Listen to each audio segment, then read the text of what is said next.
봤고요. 마지막 코멘트는 바로 현재 강한 녀석들의 1위를 달리고 있는 윤겸 전문가 삼성 관련주의 움직임입니다. 윤겸 전문가님, 삼성 관련주 움직임 왜 주목하실까요?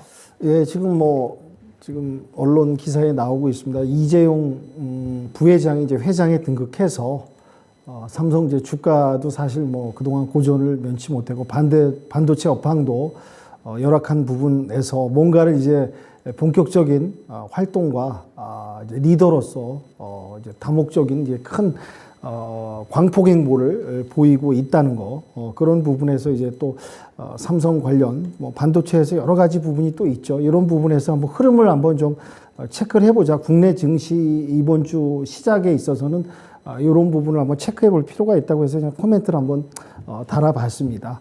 봤고요.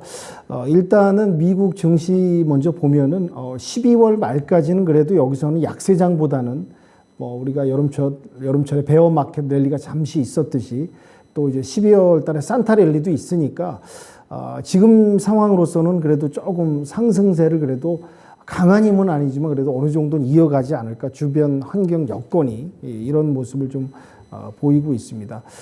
또 이제 킹 달러가 조금 요 며칠 사이에 갑자기 약한 모습을 좀 달러 인덱스도 그렇고요. 많이 좀 내려온 모습이 좀 보이고요. 그리고 또 하나가 이제 2008년 금융위기 이후에 CPI 이제 소비자 물가 지수가 약간 이제 둔화됐을 때, 이런 이제 지표 결과를 되돌려 봤을 때 소비자 물가 지수가 좀 둔화됐을 때는 좀 랠리를 이어가는 그런 이런 사례들이 계속 있었습니다. 통계적으로. 그래서 이번에도 이제 CPI 물가 지수가 정점을 좀 보여주면서 약간 둔화되는 모습을 보였는데요. 이게 완전 추세 반전과 상승 전환은 아니겠지만은 12월 말까지는 약간의 이제 기대감이 좀 나오는 모습이 아닐까. 그래서 미 증시가 12월 말까지만 이런 이제 랠리 플러스 산타 랠리까지만 이어져서 아주 강한 상승은 아니더라도 어느 정도 이 상승만 유지해 준다면은 우리 증시도 약간 이제 어느 정도 반전할 수 있는 저점을 딛고 지금 올라와 주면서 랠리를 펼치려는 모습이 있고 수급 부분도 많이 개선되고 있기 때문에 아주 이제 낙폭이라든지 크게 떨어질 일은 없을 것 같으니 물론 이제 등락은 있고 좀 눌림목 구간이 이어지면서 박스로 좀 흘러가겠지만 그래도 좀 기대감을 가져볼 수 있는 이제 한 주의 시작이 아닐까 해서 좀 이렇게 좀 말씀을 드리고요. 특히 이제 유럽 증시 같은 경우는 이제 17일 날 유로존 소비자 물가 지표가 발표합니다. 이게 저는 상당히 중요하다고 보고 있고 다들 이렇게 중요하게 좀 보고 있습니다. 유로존 소비자 물가가 약간 이제 미 CPI처럼 약간 이제 꺾인다든지 둔화된다든지 약간 이제 좀 변화 조짐이 보인다면은 이제 유럽 증시까지 좀 연계돼서 조금 증시가 탄력을 받을 수 있지 않을까.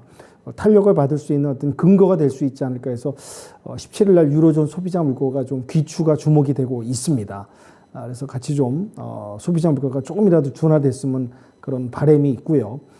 중국 증시 같은 경우 이제 코로나 이제 제로 완전한 이제 완화 정책은 어렵지만은 약간 이제 여기는 정밀화 세분화 부분을 갖다가 좀 당국도 쓰고 있다는 얘기가 좀 나오고 있지 않습니까? 이런 부분에 있어서 이제 여행 관련해서 또 이제 입국 절차도 좀 간소화하는 이런 부분에 이제 변화가 조금 세밀하게 이 완전한 제로 고수 정책을 막 갈 수는 없다 보니까 이런 약간의 이제 부분에 있어서 정밀화, 세밀화 부분이 이제 움직이고 있다 보니까 여행주 관련해서 한번 좀 봐주는 게 어떨까라는 생각이 들고 그동안 여행주 관련해서 많이 또 이제 힘들었고 침체됐던 분위기인데 조금 이번 계기를 전환으로 해서 좀 반등하는 모습이 좀 나아졌으면 좋겠고요. 또 이제 우크라이나가 계속 또 진격을 하고 있습니다. 영토도 어느 정도 회복하고 러시아가 오히려 지금 이제 수세에 몰리는 이런 상황인데요. 차라리 한편이 그냥 압도적인 그냥 승리로 해서 빨리 끝내주는 게 우리 증시에는 도움이 되는데 그게 또 이제 그렇지 않네요. 또 반전과 반격이 있어가지고 또 러시아가 지금 무기도 버리고 도망가고 지금 러시아 꼴이 말이 아닌데 또 이러다 보면 또 장기화로 또 제2의 장기화 국면이 들어가는 게 아닐까 좀 우려스럽고 걱정되는 부분이 좀 남아 있습니다. 그리고 제가 이제 말씀 언급드린 대로 이제 이재용 회장이 이제 광폭 행보를 보이고 있습니다. 이제 빈살만 왕세자도 만나고 마이크로소프트 CEO 회장도 좀 만나고 여러 가지 이제 글로벌 기업들 회장들을 만나서 다각화로 좀 움직이고 있다.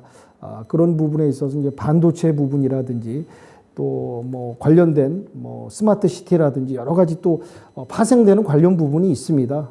이런 부분에 있어서 좀 관심 분야를 갖다 좀 폭을 넓혀가면서 보면 어떨까. 그런 부분이 조금 이제 기대된다고 볼 수가 있을 것 같고요. 그리고 이제 지금 바이든 대통령이 지금 IRA 관련해서 또 언급이 좀 나왔죠.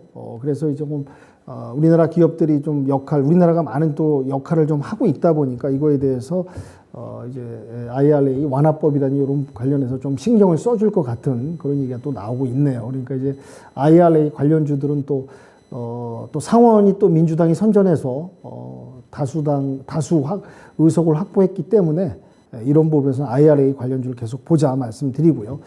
건설 업황이 상당히 어렵습니다. 지금 뭐 국내 부동산 분양 시장이 뭐 찬바람 동면이다 보니까 건설업들이 이제 폭력적으로 또 수주를 하고 이제 시선을 돌리기 위해서 그쪽으로 이제 실적과 매출을 올리기 위해서 움직이는 모습, 그래서 풍력주를 좀 보셨으면 좋겠고요. SK그룹이 이제 넥실리스라고 그래서 이제 2차 전지 동박 관련한 개발을 또 해서 요 배터리주들이 또 다시 한번 SK그룹 관련주들, 배터리 2차 전지 관련주에서 체크를 해 보셨으면 좋겠고요. 현대중공업이 또 이제 사우디 장관하고 협력되는 부분이 언급이 나왔습니다. 특히 이제 조선 관련해서 대화가 오고 가는데 이렇게 해서 풍력주, 배터리주, 조선주 이런 것도 좀 보셨으면 좋겠고요. 언급들이 이제 삼성 관련 종목들 움직임도 체크해 보셨으면 좋겠다는 말씀을 좀 드리고요. 계속해서 관심 섹터는 뭐 스마트 시티, 네옴시티, 신재생 관련해서 두루두루 좀 체크를 해 보시면서 이번 주도 대응하시길 부탁드리도록 하겠습니다. 네. 네. 삼성